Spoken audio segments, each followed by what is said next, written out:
The Fort Worth Star-Telegram's Nick Harris back on Free for All. Nick, this is just like injury nightmares for the Cowboys here going into game number 5. Good chance that this team could be missing 4 of your 5 starting offensive linemen. None of those guys practice on Thursday when you're talking about Tyler Guyton, Tyler Smith, Cooper Beebe, and of course Tyler Booker.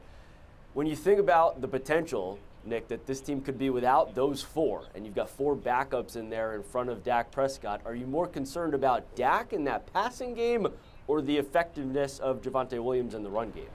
Yeah, that's a good point. I would probably point towards the effectiveness of the run game with Javonte Williams, just because Dak Prescott has been able to show, not only through the first 4 weeks of the season, but throughout his career, that he operates well under pressure. He's actually got the highest completion percentage, most passing yards under blitz so far this season. So we know he can manage with a makeshift offensive line, if you will, up front, but it's the running game. That proof is not necessarily in the pudding when it comes to Javonte Williams. You're also factoring in that Miles Sanders is probably not going to be able to go in this game, so backup rookie running back Jaden Blue, he'll be making his NFL debut. How does he move with 4 offensive linemen not up front for him, or 4 starting offensive linemen? It's going to be a weird setup against this Jets front that is really dominant. You talk about Quinnen Williams right there in the middle. He can not only affect things in the run game, but also in pass rush. Will McDonald, their first-round pick from 2024 out of Iowa State, he's really starting to turn it up in his NFL career. He's been getting to the quarterback multiple times so far this season. So it's certainly going to be a challenge for everybody in that backfield and up front. You mentioned Jaden Blue, and fans have been clamoring to see him be active, and what we've heard from Brian Schottenheimer this entire season, Nick, has been consistency. We're harping on consistency with him. And then just the other day, Shotty comes out with this really candid story about Blue's cleats and blisters. For those who didn't catch wind of that, bring us through that story and just what'd you make of that? Yeah, Jaden Blue, he's been really excited all week. He knows that his NFL debut is most likely coming on Sunday against the Jets. So he had these custom cleats that were made, these Nike cleats that have the Louis Vuitton logo on them. They're not technically Louis Vuitton cleats, but they just have the logo and they look cool. So Jaden Blue was trotting them out on Thursday to test him out before he runs with them this weekend. And you know, with any new pair of shoes, I just got a new pair of shoes in Chicago a couple weeks ago. Walking around in the city, I got a couple of blisters on my feet. That's what happened with Jaden Blue at practice. So he was laying down on the sideline. He was switching his shoes around, and Brian Schottenheimer walked over to him. He said, "What are you doing, man? What's going on?" He's like, "Oh, these new shoes, man. You know, I got to break them in." He said, "Put some regular cleats on and get back in practice. We need you out there." And so he did that, and yeah, it's just one of those funny happenings with the rookie running back for sure, but shouldn't affect his game availability on Sunday. Hope not, because again, there's enough injuries on this team right now. One guy that, for the Cowboys' sake, fortunately is healthy is George Pickens. Not only is he healthy, Nick, the guy's on fire. Obviously a breakout performance in that Packers tie. 4 touchdowns already. He gets one more, and he amazingly ties his career high in a season here with the Cowboys. Of course, he didn't have more than 5 as a Steeler. It's funny, Nick, we've been talking all week about Sauce Gardner, the amazing cornerback for the Jets, that he'll be blanketing, he'll be following Pickens throughout this game. I look back at last season with the Steelers. Pickens had 9 catches, 111 yards, and a touchdown against Gardner and that Jets defense.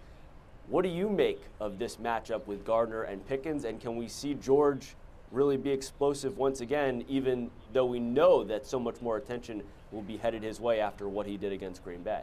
Yeah, this offense is going to need it. Not only are you down those 4 offensive linemen that we mentioned, but CeeDee Lamb is not going to be playing in this game either. He's going to have to pick up that wide receiver 1 production that he did in week 4 against the Packers. And what was interesting about that tie against the Packers was that he didn't get his first reception until the 5:28 mark of the second quarter. If he's able to build a little bit more consistency early in the game on Sunday afternoon in New York, it should help the offense overall stay balanced and be able to work that run game, figure out the pieces that they have up front to be able to work operationally.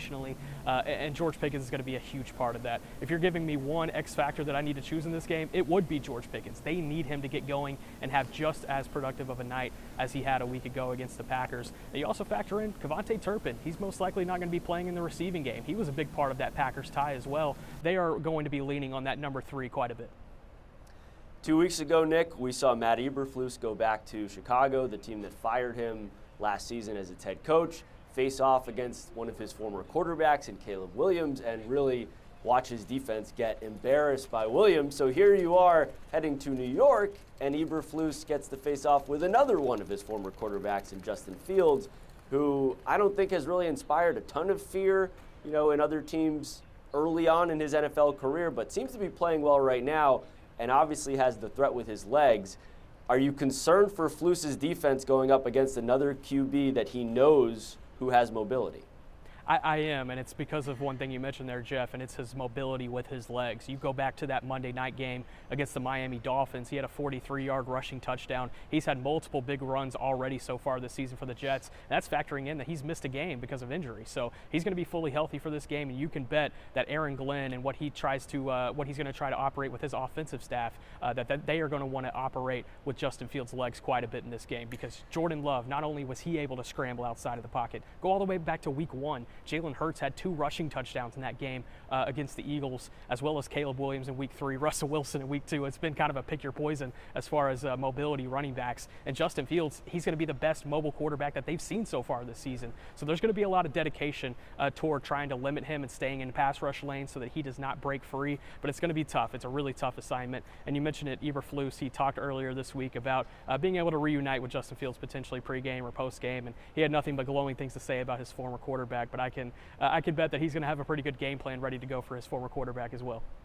Just 30 seconds left before we let you go, Nick. Brian Schottenheimer, as we know, spent several years in New York as the offensive coordinator with the Jets. There was some possibility that he maybe was in the running to be the head coach there at one point, winds up waiting until he gets this opportunity here with Dallas. We know Schotty doesn't want to make any game about himself, but what do you get a sense of as far as any added meaning for Schotty heading back to one of his former teams?